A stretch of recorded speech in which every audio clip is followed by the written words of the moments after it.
Hi, welcome to Super Mario Bros. 3. This is going to be a fun time. If you haven't seen this game before, we're going to be on this whole game adventure. All 8 worlds, not every level. If you have seen this game before, ignore how bad I am at it. I have played this game almost my entire life, and I have never been good at it.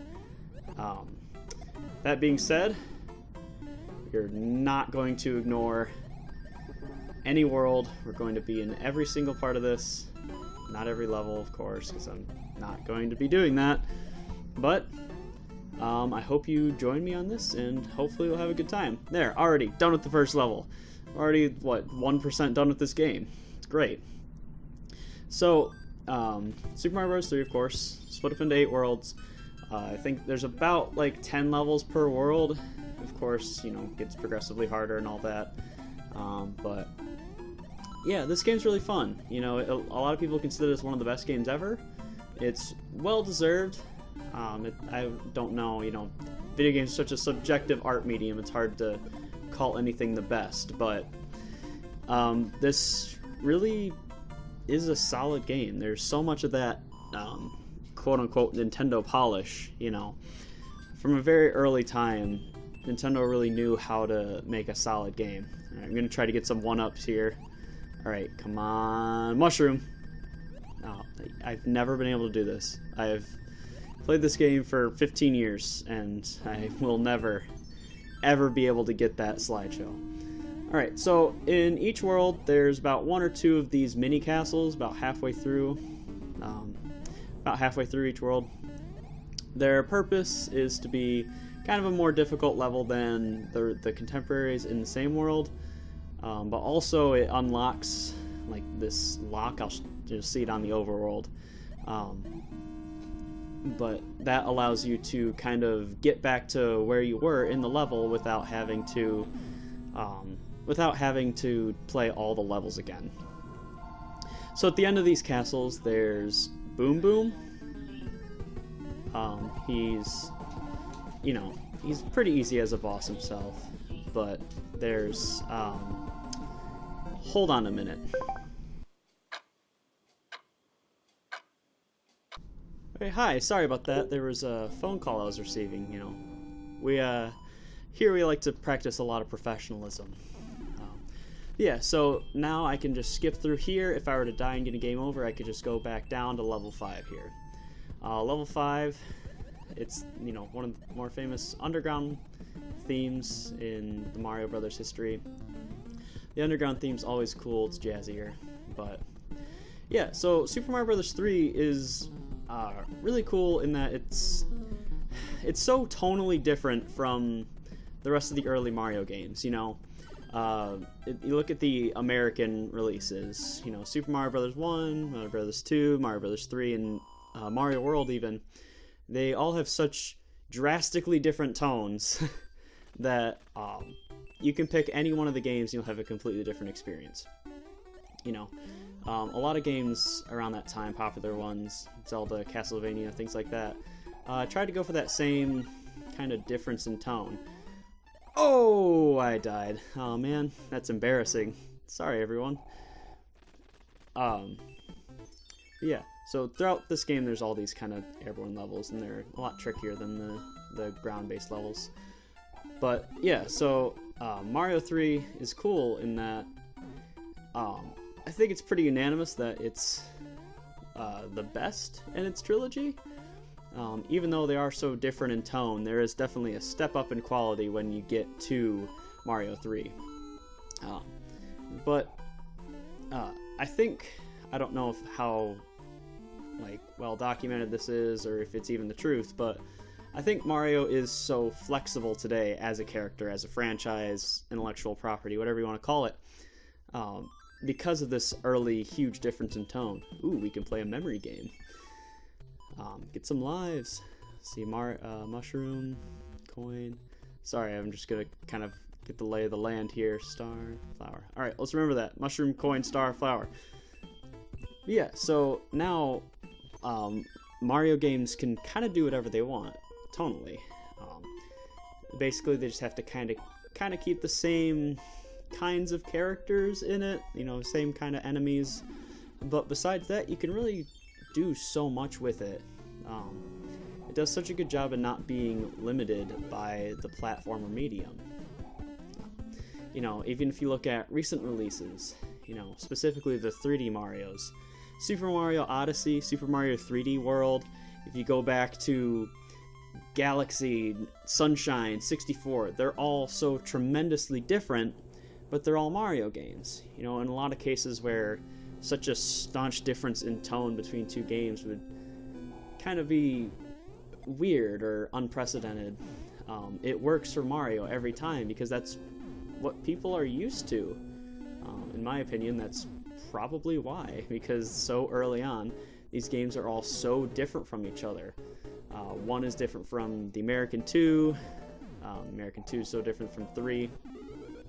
It just works.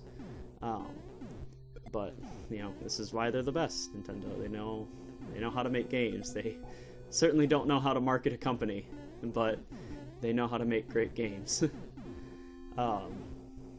So here we are, the first boss. This is where the Koopalings were introduced. I think this guy is Iggy. It might be Lemmy. I don't remember. I don't have the instruction manual on me to be able to tell the difference, you know, because back in these old games, that's the only way you could tell. And there it is. We're done with World 1.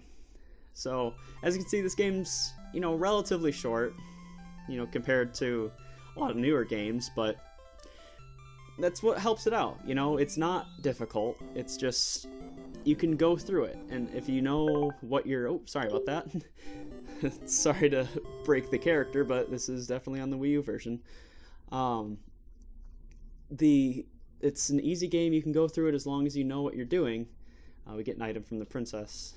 You can kind of go through it at your own leisure instead of being forced to do anything you don't want to.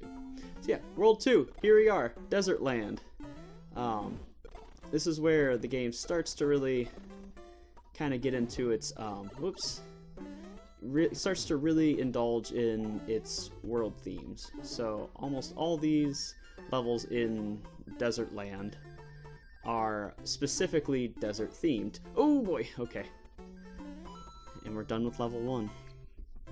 So, yeah, these, the worlds going forward all are pretty good at keeping their tone. There's a couple worlds where, you know, they seem kind of out of place, but if you ever get confused by it, usually you can tell on the overworld what the level's going to be like based on the map. Which is another thing that this game did, was it brought the overworld. I don't know how many games total did the overworld before this one, but obviously this is the first Mario game to do it, and that's kind of a staple today, you know? In one way or another, there's always... I didn't get a mushroom. There's always an overworld for Mario games. Mario World had an overworld. 64 had Peach's Castle. We're gonna try this slot again. Sunshine had Delfino Plaza. You know, 3D World. I cannot do this. I never can do this. It all originated here. I think that in the overall gaming landscape, this was also one of the first overworlds. I don't know, you know, if something random like, I don't know if Pac-Land had an overworld or something like that. I'm not a historian, so I can't say, but this is definitely the first time that they used an overworld in a Mario game. But here we already are in a mini castle or fortress, I think they're called, the mini castle for World 2. There's, I believe, a second one in World 2, but as you can see, these aren't terribly difficult in the beginning. Later on, they use these to implement some puzzles or some door mechanics and all that. But we're gonna try our best to get through this. Oh, there you go. Okay. You won't see it now, but later on, the Boom Booms, these guys here, the Boom Booms, they start to grow like wings in later levels, things like that. So, alright. Let's do one more level for this episode. This level used to always freak me out when I was younger because of those fire snakes. I don't like things that jump around like unpredictably. It always just creeps me out. Even those Goomba guys, like, they're predictable, but I'm not good enough at this game. But those fire guys are so, it seems like it's random. It probably isn't. Oh my gosh, I'm dying.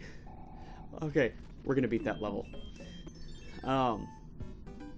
Yeah, it seems like, I think they trail you, but it's just such an unpredictable pattern.